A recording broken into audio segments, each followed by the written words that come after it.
In this virtual tour stop, I am showcasing another stage of stand development known as stem exclusion. So if we look around, we're in a very high density loblolly pine stand, actually not far away from the previous video showing the kind of stand initiation stage. But let's go ahead and just look down. You can see, with this 360 video, actually just pan around for a second and look at the number of dead stems that are on the forest floor in here. And there's also some standing dead stems in here as well.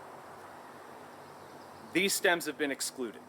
So basically, as the stand has gotten older, the trees continue to compete with one another, and winners and losers come out. The ones on the forest floor are the losers. They were not as competitive as that kind of size density relationship started to kick in. Self-thinning started to kick in this stand. We had competition-induced mortality, and the weaker stems fall out of the system. They become excluded.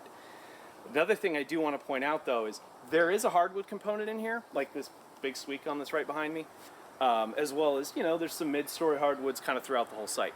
These are all part of the same cohort. As this stand has started to fall apart and work through stem exclusion, as the stems die, like when this loblolly pine fell, it's not creating enough growing space that we're going to see a new cohort develop underneath it.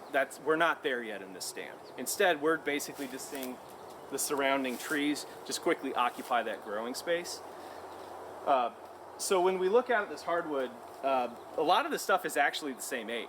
It's just not shooting for the overstory yet. It's a little bit more shade tolerant. It's just kind of in here doing its thing.